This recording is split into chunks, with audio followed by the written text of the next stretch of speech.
Good morning, everyone. Thank you for joining us, or good afternoon, depending on your time zone. We're thrilled to see such a great turnout for our first Gradescope webinar. Thank you all for joining us. Turnitin is excited to welcome Gradescope into our portfolio to further expand our commitment to optimizing assessment workflows. My name is Leslie Briggs. I do product marketing for Turnitin, and beside me in our Oakland, California office are two members of the team who will be presenting today, Arjun Singh and Andy Edwards. I'll be here to field any questions, so please ask them in the question box in GoToWebinar. We encourage your participation and we'll be sure to raise the questions with the team throughout the webcast. Again, thank you for joining. Take it away, Arjun.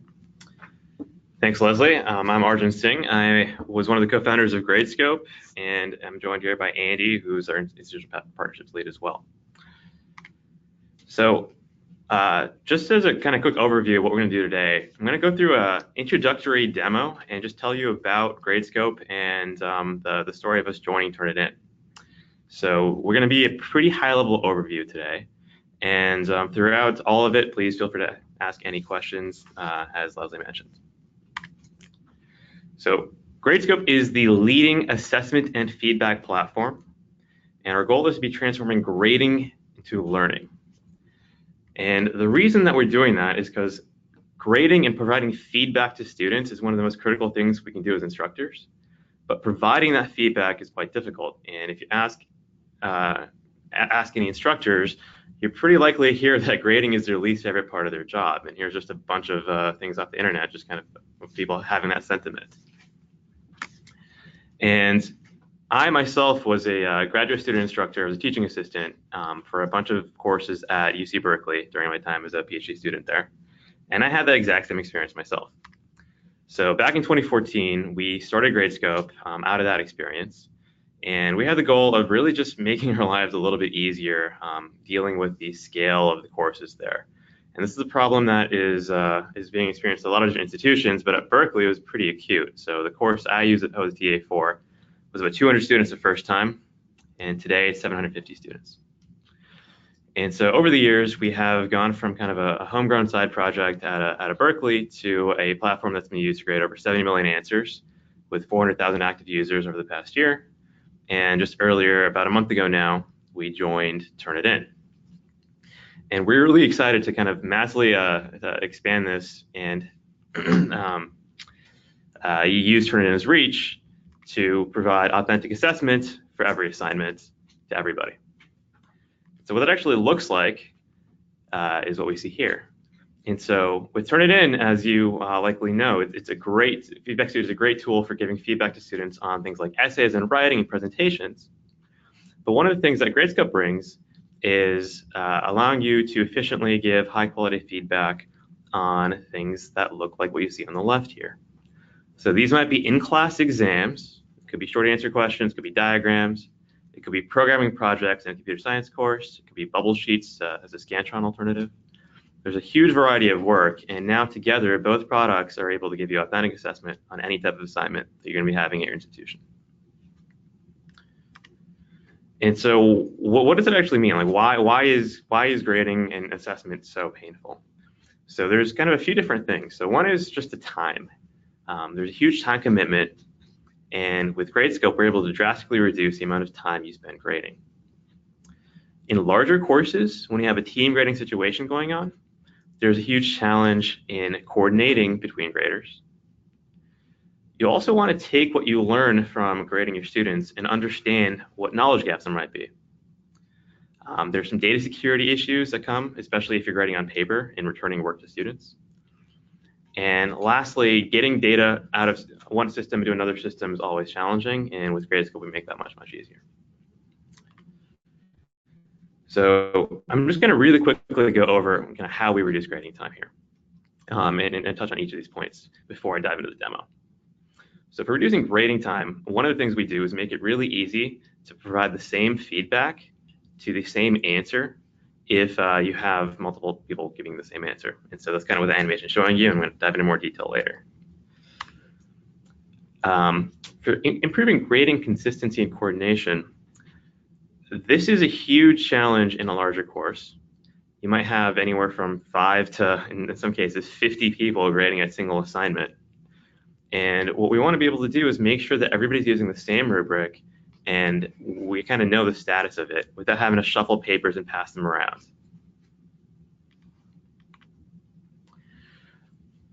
What we're doing when we're grading our students is we're understanding where they are, and we have the information in our heads about where they're going right and wrong.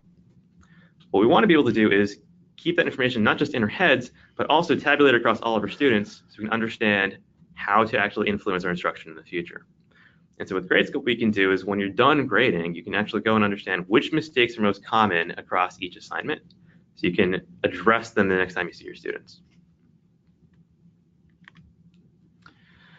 With Gradescope, you can also return the work to your students instantly when you're done grading, and it's done securely electronically. So you don't have to kind of put a huge pile of papers outside your door, or spend half an hour in class handing your work back. You can just do that very easily online. And lastly, we integrate with all the major LMSs. You see 3 of them here: Blackboard, Canvas, Brightspace, but we also have Sakai and Moodle. And we have a Caliper integration for getting you your institutional data into your institutional data warehouse. You can do more interesting analyses as well. So the next thing I'm going to do is dive into the demo, but I just want to pause and see if there's any high-level questions before we get into that. We don't have any questions on the line yet. Great. So I'm going to hop over my demo over here. And what I'm going to do is I'm going to show you what grading on Gradescope looks like. So this is sort of the middle of the process, but it's also the place where an instructor or a grader will spend the vast majority of the time on Gradescope. And although I showed you in the slides earlier the kind of variety of work that Gradescope can work with, for this demo, we're going to use a pretty simple calculus question here. And the question is, what is the integral of x? And this is an in-class quiz that got scanned in and uploaded to Gradescope. So when I zoom out, you're going to see that this is a full scanned-in sheet of paper with multiple questions on it. We're focused on one question at a time. And so this happens to be the correct answer, 1/2 x squared plus c. On the right, I have my rubric, which is kind of one of the primary forms of giving my students feedback and also a score. The rubric can either be built up ahead of time, before you start grading, or on the fly as you see what your students are doing. In STEM courses, it's often pretty difficult to anticipate exactly what your students are going to do. So this dynamic rubric that you can build up on the fly can be quite helpful. And for the purposes of this demo, I'm going to build my rubric on the fly. And so this student, as I said earlier, had the correct answer. So I'm going to apply the entry in the rubric that says correct. I'm going to take off 0 points because I got it correct. And now they get full credit, 3 out of 3. So I'm done with this student's answer. It's pretty straightforward. So I'm going to hit next. And when I hit next, what it does is it takes me to the next student's answer to this question. So that's in contrast to the previous student's question 1.2. And so this makes it really easy for me to go through all of one question at a time, which makes it a little faster for me and also more consistent. And a team grading situation is really helpful because it makes it easy to split up the grading work by question. I can take all of question 1, and Leslie could take all of question 2, and maybe I'm a really harsh grader and Leslie is an easier grader. My students don't do worse than hers just because they ended up in my pile because we're grading everybody for one question. So it really improves consistency there. So this student made a mistake. They forgot the 1/2. And my rubric doesn't currently have anything for that. So I'm going to add an entry to my rubric that says forgot 1/2. And you can use math notation in the rubrics as well. And so I added that entry to the rubric. And I say that's worth 2 points taken off. I'm going to apply it. And now they get a 1 out of 3. And so I've told the student kind of why they're losing 2 points. And it's automatically calculated the score here. I'm going to hit next. And you see that the forgot 1/2 is here in my rubric again still. And so the next time I see a student make this particular mistake, I don't need to type it out again. I don't need to think about how many points it's worth. I can just apply it. This one happened to be correct. There's also keyboard shortcuts for pretty much everything on Gradescope, which is also a really big way to make grading more efficient. So I'm going to hit one on the keyboard, and that will apply the first item in the rubric. I'll hit right arrow on the keyboard to go to the next student's answer. So here I need to add another new entry to the rubric because there's a new mistake here. This student forgot the plus C. So I'm going to say add rubric item. Say forgot plus C. I'll take up 2 points. I'll hit 3 on the keyboard to apply it, and they get a 1 out of 3. I can also give feedback directly on the paper itself by using the text tool. So I can just click here and type plus C. That's where the plus C should be. If I'm on a tablet, there's a pen tool, which can be quite nice as well. I happen to not be on a tablet, and I cannot draw with my mouse, so I'll just erase that here. Arjun, if there are multiple people grading, how do they use the same rubric? Yeah, so just to repeat the question in case you couldn't hear it that well, if there's multiple people grading, how do they use the same rubric? And so you can have people grading the same question in addition to grading different questions, and everybody will share the rubric. So what I'm going to do really quickly is just open this up in another tab to kind of simulate what happens if you have multiple graders here. And what I'm going to do is I'm going to hit Next Ungraded in this tab. And now, if you see the bottom of the screen, I'm on submission number 5. And I'm going to go to my other tab here and hit Next Ungraded again. And now I'm on submission number 6. But you see that I am, in fact, sharing the same rubric. And let's go back to 5 for a second here. And we're going to look at this, and we're going to say, you know what, they forgot the 1/2. They forgot the constant. So now they have a 0 out of 3. And I'm looking at this and I'm thinking, well, they got the x squared. It was a really important part of the answer to this question. But I'm giving them 0. I should probably give them some credit, actually. So I'm going to go ahead and say, you know what, I'm going to make this worth 1 point. I'm going to make this worth 1 point. And now this student got a point back. And if I go back to the previous student, they also got that point back. So it's retroactively updating my score for all of my students, and it makes it easy for me to be consistent. I don't need to go back and regrade everything. So from personal experience, one of the most miserable moments as a grader is when you go through and you've graded about half the stack, and the instructor comes over and says, you know what, I don't really like the way we're grading this after kind of seeing what our students are doing. We've got to go back and regrade everything. This really reduces how often that needs to happen, if at all.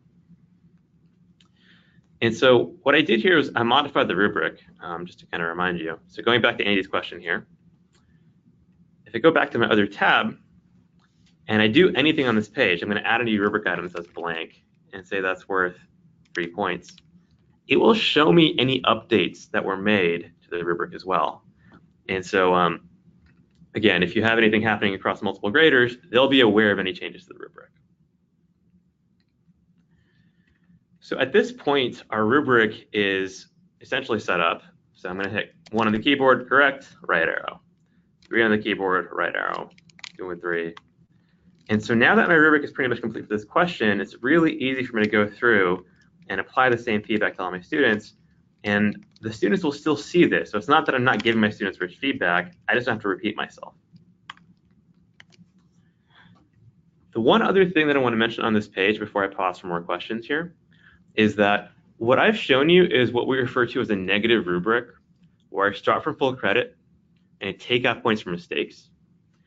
You can also use a positive rubric where I start from 0 and I award points for different criteria that I might want to see my students have. That's a choice that the instructors can make for their whole course, for an individual assignment, or for a question on its own, and you can mix and match those as well. So that's a pretty quick overview of the grading page here. And again, I just want to pause to see if there's any questions about any of that so far. Yeah, Arjun, there's a couple questions along the theme of how does the work get in there, and does a template need to be used, a Gradescope specific template for this type of work? Yeah, so there's no Gradescope specific template that needs to be used to get the work into here. And so what really happens is you just upload a blank copy of your exam. So this is my blank copy. And what you do is you just draw boxes around where the students write their responses to each answer. So it's as simple as just drawing this box. And that's all there really is to what's got to happen to use Gradescope. There's no special formatting. We might have some tips to kind of really take full advantage of Gradescope, but there's no custom formatting required. As far as how the work gets into Gradescope, So it depends on what type of work we're talking about here. So what I've been showing you so far is an in-class quiz or in-class exam. And for an in-class exam, what's typically going to happen is the instructor is going to be the one that will collect the work, and instead of pulling out a red pen to grade it, they're going to scan the work in and upload it to Gradescope. And we have a few different tips of how to do that efficiently, but generally speaking, you're going to use a big print copy scan machine that your department will have. You're going to put as many exams as will fit in the scanner through all at once. So not page by page. We're not talking about using a flatbed scanner where you're putting in one page at a time. We're talking about using a bulk scanner, which will scan 5, 10, 15, 20 exams all at once. And you'll just upload those scans into Gradescope, and we'll automatically split it up into the digital exams for you. And I'll show you a little bit more detail on that part of the process a little bit later in the process here, a little bit later in the demo. And just to kind of complete the answer though, for homework assignment, the students could submit the work directly into Gradescope, and that's pretty straightforward for them too. So how long would you say to scan 150 pages or so, 150 students, maybe 3-page exam? Yeah, so I think the best way to think about how long it takes to scan an exam is to actually compare it to some of the post-grading work you have to do when you grade it on paper. So if you're grading an exam on paper and you've gone through and given everybody their scores, you're not actually done yet. You need to do a couple more things. You need to take the scores and add them up and put it on the front page of the exam. You need to transcribe those scores into a spreadsheet so you can put them in your learning management system. And then in many cases, you have to sort the exams to hand it back to your students in their sections or in alphabetical order or something like that.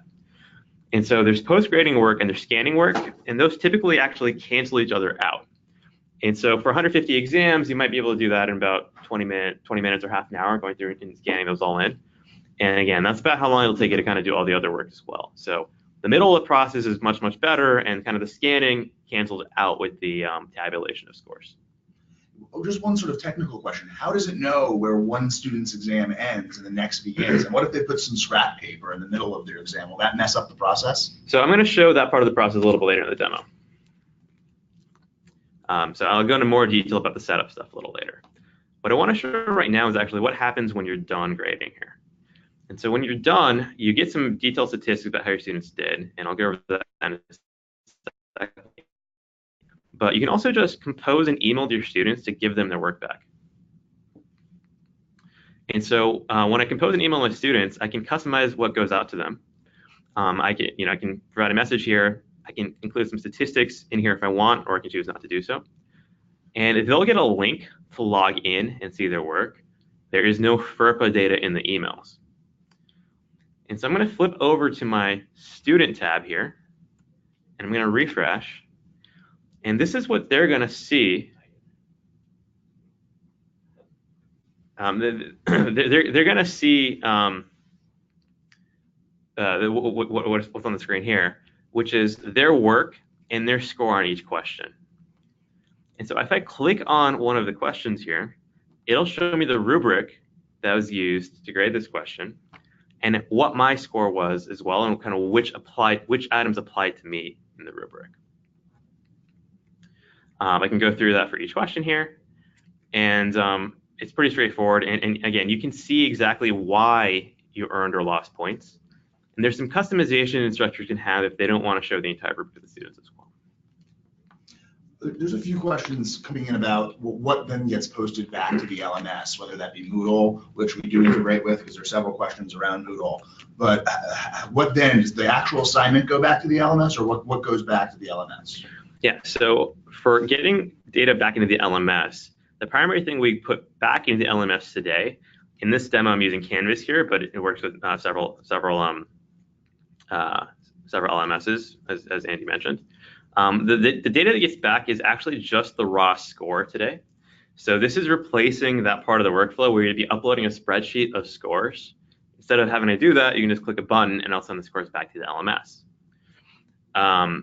We are looking at ways to enhance some of those integrations to potentially provide more data back. But today, the scores is the main thing that most of our instructors have been wanting, and we provide that for, again, Canvas, Blackboard, Brightspace, Moodle, and Sakai today. And if there's other LMSs that you're interested in integration with, please let us know, and we're happy to talk about that as well. So since we spent so much time talking about the rubric, can we move that rubric from course to course, from year to year? Is there a way to consistently do that? Yes, so you can do a couple things with that. So you can import the rubric from any of your previous questions that you've used in any of your previous courses. So I'm in my account here, I've got all sorts of courses, but if I just pick, a thing from spring 2018, I can click on my quiz, I can import my rubric. This one's not a very interesting rubric here, but I can import any of my previous rubrics to any of my questions. You can also duplicate an entire assignment if you're sort of reusing an exam from a previous term, and then you have all of your rubrics for all of your questions saved. One other question is, this is obviously a very simple math question, which is good for us so we can all understand it, but what are some of the more complex work? Could you do this with some essays or short answer questions? What other types of work could we do? Could we illustrate? Yeah, so I think I'm just going to show some of the examples from our homepage here. So the types of disciplines we often work with are the ones you see here. So computer science, physics, math, chemistry, bio, engineering, econ. We do often work with other subjects as well, sociology, psychology, a bunch of social sciences. And so you can see a pretty wide variety of work. And so let's go to the biology example here. So this is an in-class exam, but it had kind of an essay question. I wrote, there's a paragraph right in here for this answer. And you can see the rubric here. So they're using a positive rubric where they're looking for a few different criteria that the students are supposed to write in their answer.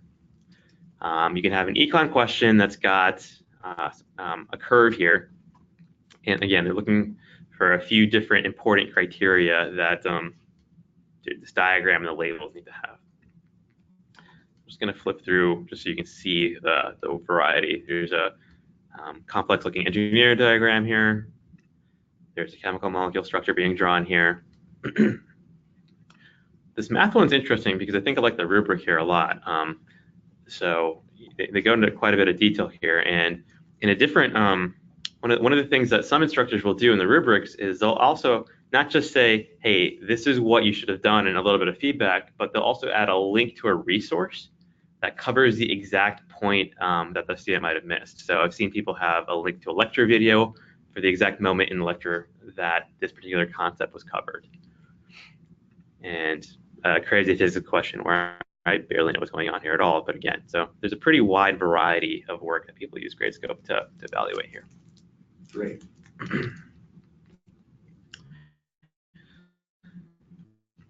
So let's go back to the same demo assignment we're looking at previously and go into a little bit more detail into what kind of statistics you get out of Gradescope.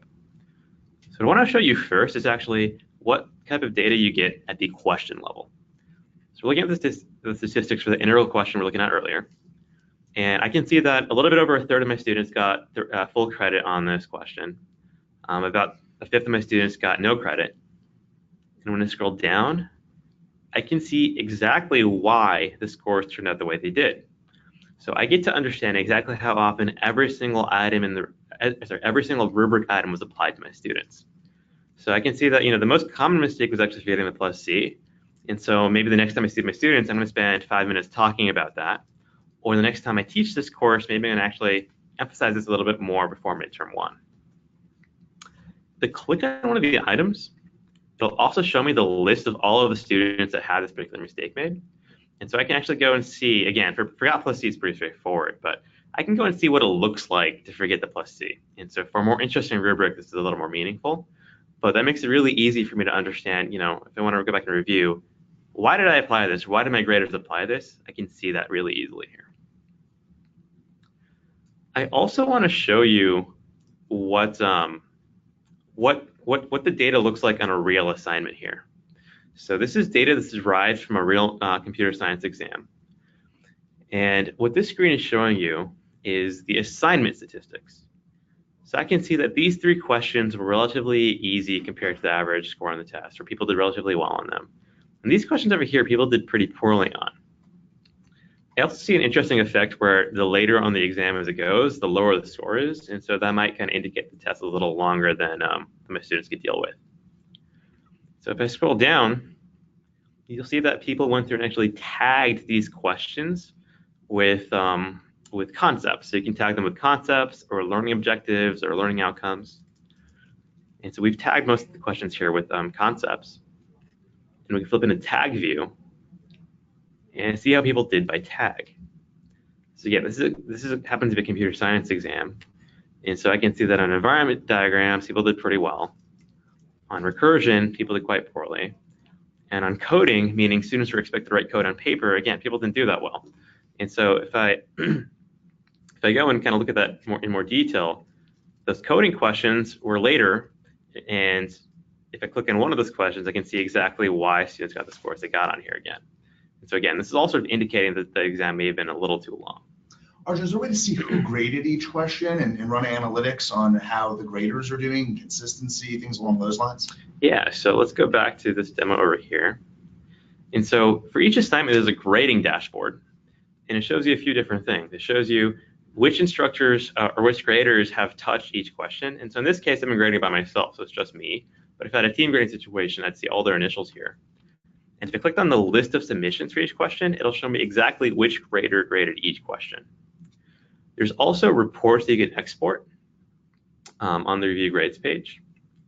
So there's this button at the bottom that says export evaluations, and that gives you spreadsheets with the exact detail across all of your graders for every single question with all of your rubric items. And so you can kind of run your custom analysis on that if you want. We're looking at putting some dashboards into Gradescope around grader consistency as well. So that'll be a feature that's coming up for us. Great. So I just want to pause for a second and see if there's any questions about kind of the basic workflow of grading or reviewing the work, returning back to the students. The next thing I'm going to show is how we can use Gradescope to grade even faster for some types of questions. But before I dig into that, just want to pause for a moment. Cool. Looks like I mean, and please keep asking questions during all of it. Looks like we've got all of them so far. So what I want to do now is show what we refer to as answer grouping. So when you start grading a question, you're able to choose whether you want to grade that question individually. So you're looking at each answer one by one, which is what I showed you previously. Or if you want to form groups of answers first. And so what this lets you do is say, hey, these 8 answers are essentially identical, and I want to give my students the exact same feedback and the exact same score all at once. For some types of questions, Gradescope can actually read the student's handwriting and do this grouping for you automatically. And so what I'm going to do is I'm going to tell Gradescope that we're looking at a short answer math question here. And it's going to pass it off to our computer vision system to read the student's handwriting. And it'll take about 15 or 20 seconds or less. And it came back and told me that Gradescope found 5 groups of answers to this question. One of the groups is where the students wrote x squared. Another group is x squared plus c, 1/2 x squared. And I'm going to have to go through as the instructor and still look at every single student's answer to this question. So we're not automating grading or anything. What we're doing is we're making it a little easier to be consistent and provide the same feedback at scale. And so my job right now is just to make sure that each answer belongs in this group here. So I'm looking at these and I'm like, yes, those are all x squareds. That's good. So I'm going to go to the next group. And if the system's a little less confident about which group an answer should be in, it'll highlight it in red. And so I'm going to give a little extra attention to the ones that are highlighted in red. In this case, it actually got it right still. It's still in the right place. But let's pretend it's not. I'm going to take it out of this group here. I'm going to go to the next one. Is the 1/2 x squareds. Is the 1/2 x squareds plus c's. Here's some blank ones. And now I'm on a screen where I see everything that I took out of a group or that wasn't or grouped automatically. And I can put them into their appropriate places here. So the correct one should go with that. 1/2 x squared should go with the other 1/2 x squareds. The x squared plus c should go with the other x squared plus c's. I don't actually have to group everything. So if I have some unique answers that don't really have any similar answers, I can leave them out of a group. And when I'm done, I can go to grade. And now, instead of applying feedback to one answer at a time, I'm applying it to the entire group. So I'm saying these are all correct. I hit next. These all forgot the 1/2. I hit next. These all forgot the half and the constant. And although I'm going through and doing this quite quickly, I'm still giving rich feedback to all of these students. So we're not trying to like rush through the process and kind of cheapen the type of feedback your students get. We're trying to let the instructor give the same high quality feedback they'd give to each student individually all at once. So now I'm done with this. I didn't have to repeat myself at all. And so as I mentioned earlier, we can automate this for short math answers, short text answers, and multiple choice questions. I can go through and do this manually for anything else, if that makes sense. So we have people using this on things like supply demand curves in econ, engineering diagrams, chemical molecule structures, with a manual version of it. I want to pause here and see if there's any questions about answer grouping. Nothing specific on answer grouping. A lot of our questions are focused about getting the work into the system. So setting up the assignment, matching with the student ID numbers, things along those lines. So it'd probably be great to dive into that. Great, let's dive into that now. So let's go back to the course here. And so one of the steps that you need to take when you start using Gradescope is to get the roster into Gradescope. If we're integrated into your LMS, that's really straightforward. You can just sync it with the LMS. Sorry, I'm going to go back to a different course here. Go to the roster page.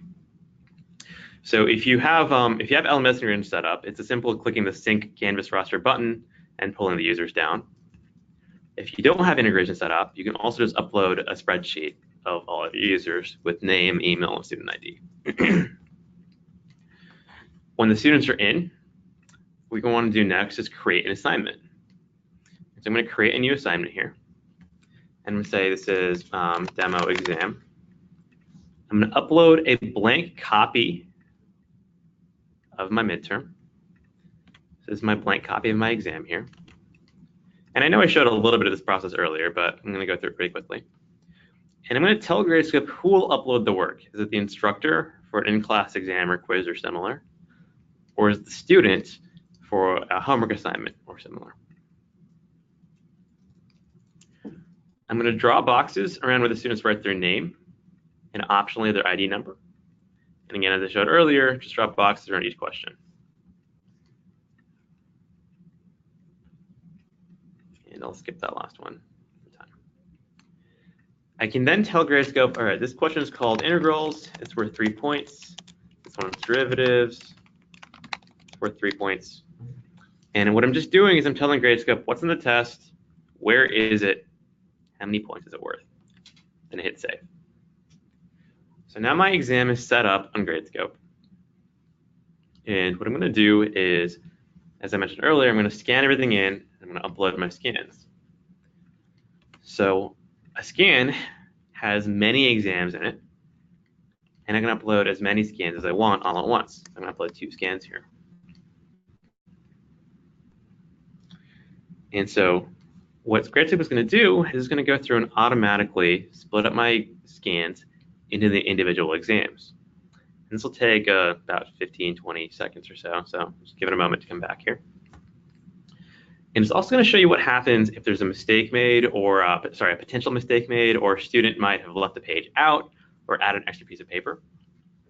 So that's what we're seeing here. So Gradescope said it's not able to confidently split it up for you automatically. It wants you to take a look at it.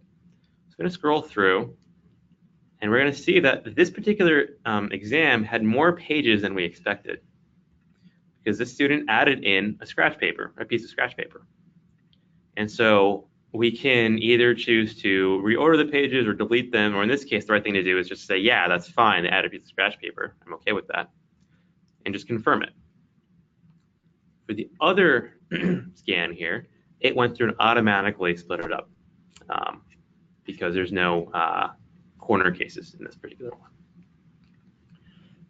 What Gradescope's also going to do is it's going to go and read the student's name and ID number out of those boxes I specified and automatically match up the individual exams with the students from my roster.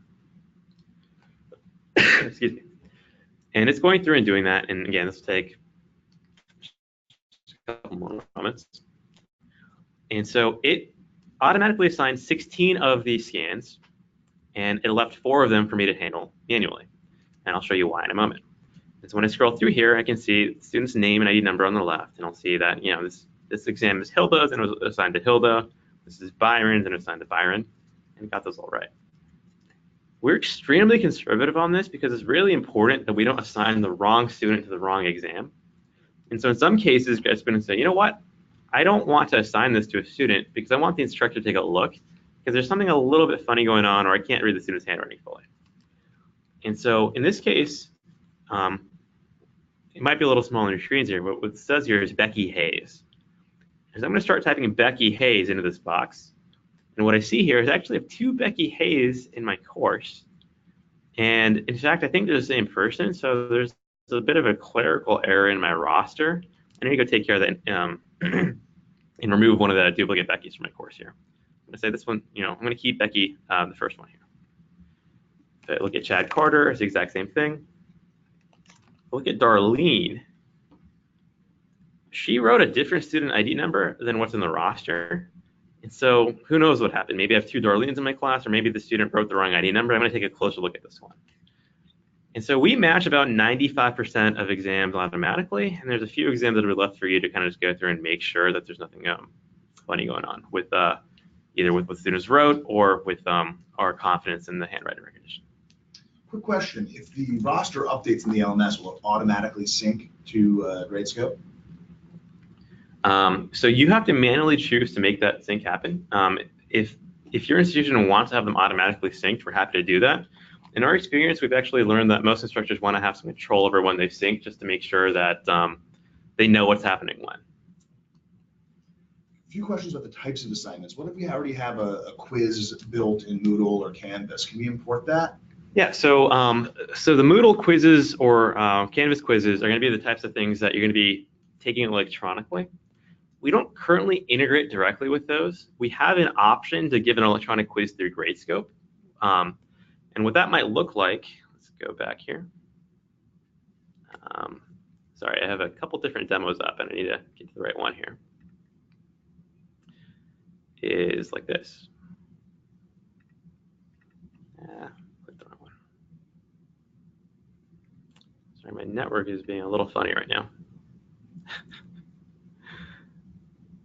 Let's go back to the assignments. Can you all hear me okay still? I just want to make, okay, great.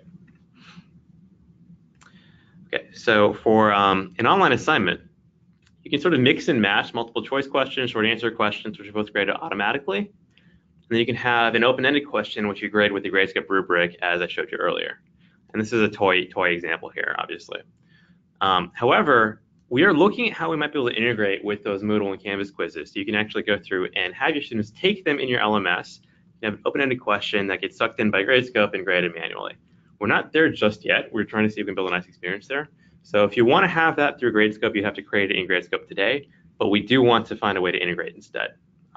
Definitely much easier for the students who can find that.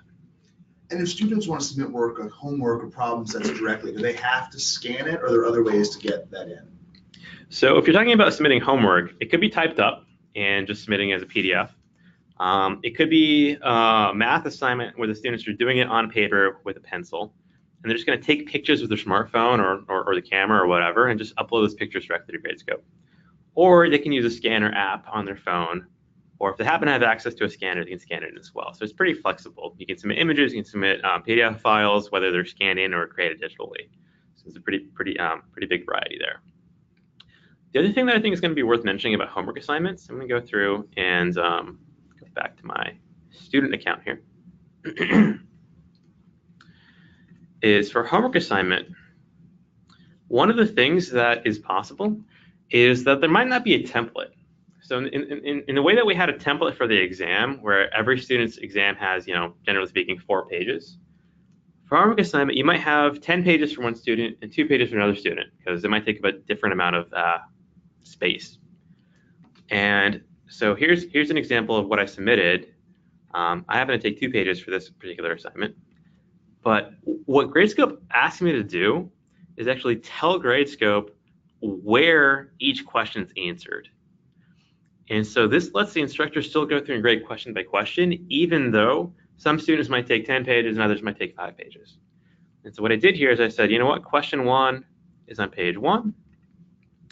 Question 2 is on page 1. Question 3 is on page 1 and page 2. I'm going to hit submit. Oops, I forgot question 1 here. There we go. And so it tells me I submitted successfully. And that is how it works for types of assignments. It might be like do questions 4, 5, and 6 at the back of the book. We refer to those as variable length assignments in Gradescope. So Arjun, you guys were computer science graduate students grading, so you must have been grading code. Does Gradescope support that capability? Yeah, so let's go back to here. So for code, we have 2 things that we help instructors do. We can help instructors give manual feedback on code. We can also let them automatically evaluate code as well. I'm going to start with the manual side of this really quickly here. So the students uploaded their code. They can do that from their computers or GitHub or Bitbucket or other systems. And it's kind of the exact same experience, except instead of seeing a PDF on the left, I see code. And when I click on a line of code, I can provide a comment on that line here, as you might do on GitHub or similar. So generally speaking, what we see instructors do is provide stylistic feedback on code manually. And for correctness, they generally do that with the autograders. In this case, I'm going to say, you know what, the style looks adequate. I'm going to flip back to my student window here. And I need to extend my deadline here, so I apologize for that. I'll just do that really quickly. And so for homework assignments, one of the features that's in Gradescope, you can have deadlines and kind of all the similar things you're going to expect out of your LMS here. I'm going to extend that deadline to the future. Now I'm going to go to my student window and show what that looks like. And so I've already submitted this previously, and I see I see automated feedback that I got from the autograder. So this project here happens to be a calculator project where the student's supposed to write a calculator that takes an input from a user and outputs the calculation. So one of the test cases that the instructor provided is 1 + 1 = 8. So if you do order of operations correctly, that should be 9, but my program outputs 16. And so with the Gradescope autograder, what we let the students do is we let the students submit as many times as they want up until the deadline. I'm going to resubmit here. And they can keep trying and improving their submission up until the deadline. And so this lets students kind of practice and keep doing better and better with real-time feedback until they get full credit on the assignment. However, instructors can choose to hold back a set of test cases until after the deadline. So you can provide both formative feedback through the autograder while also giving summative feedback after the fact to kind of give that score on the assignment. So you can't just do, you can't guarantee perfect credit by just trying over and over again. And so we work with any language that runs in a Linux environment. It's pretty flexible there. And I'll hold off and get into too many more technical details on that. But if you're interested in kind of diving in deeper, we're happy to have a more detailed demo for you. This question applies both to the code piece and more broadly. Can we use a lockdown browser if we want to make sure folks aren't going to be collaborating or using the internet or things along those lines to do assessment, both within the context of code, but more broadly as well? Yeah, so we don't integrate with any particular browser lockdown today. We do know that there's some users that use their own solution for that to lock it down. And just kind of put in the URLs that are available. We're looking into the integration, but no concrete time frame on that just yet. And what about group work? That's come up in several viewers in terms of how can you do a group assignment, provide both individual student feedback, and obviously an assessment for the group as a whole. Yeah, so one of the settings that's available for any student submitting assignment is to enable group submission. And you can choose to limit the group size to what you want. So you can have groups of 2 or up to 5, or I think the biggest we've seen is 10. And what this lets you do when you submit as a student is designate who your group members are. And when the instructor goes to grade, there's no duplication of work because they only grade one submission that applies to all of the group members all at once. Can you provide individual feedback, though, too, if there's sections of the group assignments that different students have contributed to, or would you have to do something different there? Currently, it's just one piece of feedback to the entire group. There's no individual feedback to individual group members today. But that's an interesting feature request that actually kind of is a nice segue into something you do want to talk about, which is how we kind of collect feedback from users. So what I'm going to show you really quickly is our public roadmap. And so this is an interesting feature request, and one of the things that's interesting is I actually don't think it's up on this roadmap here yet, so that's a new one for me here. And so what this public-facing roadmap has is a bunch of things that instructors have asked for in the past, or administrators have asked for in the past, and which things that we've sort of committed to building, what things we're building right now, things that might be in beta, and things that have been released recently over time. And so if you're interested in giving feedback, you can just click on this and add a new feature request here. And we'll take that and put it up into a card that others can vote on. So, you know, a little later, you'll probably see in a feature that says, you know, providing individual feedback to group members, and you can have instructors vote on that. So nearly everything we build is driven by people giving us feedback either through this roadmap or through email or through phone calls and demos. So what's the learning curve here? How long does it take faculty to get up to speed on this? Do students need to be trained on it? What's the process of implementation? No, so I'll start with students. For students, the learning curve is essentially zero. It's very easy for them to get started, especially if we're integrated with LMS and with single sign-on. If you're integrated with single sign-on, it's just they click on the link in their email and they see their work. It's pretty straightforward there. For instructors, what you should generally expect is that the first exam or homework assignment will take about the same amount of time as it would have done on paper, maybe just a teeny bit longer, just to kind of learn the system. And then after the first one, the learning curve is pretty much done, and you should see some pretty substantial time savings going forwards.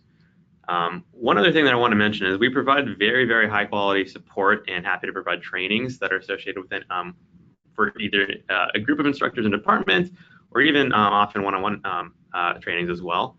And so we don't want people to be struggling through anything on their own. I mean, most people are happy to go through self-service, but if you just want to have your hand held, we're very happy to hold your hand through the process and make sure that first experience is extremely smooth and drive that learning curve down as low as possible. One thing you mentioned in there is about implementation, so I just want to spend a second on that. So when we have kind of an institutional arrangement where we are integrated with LMS and single sign-on, that's a process that we can get through pretty quickly. So you know, in a matter of a few weeks, we'll talk to the appropriate technological stakeholders, have a demo set up on your demo instance of your LMS, your testing instance of your LMS, make sure everything works there, do the same with single sign-on, and then go from test to production in a pretty short amount of time. So there's not a ton of latency involved. We don't need a huge lead time to get up and running in an institution.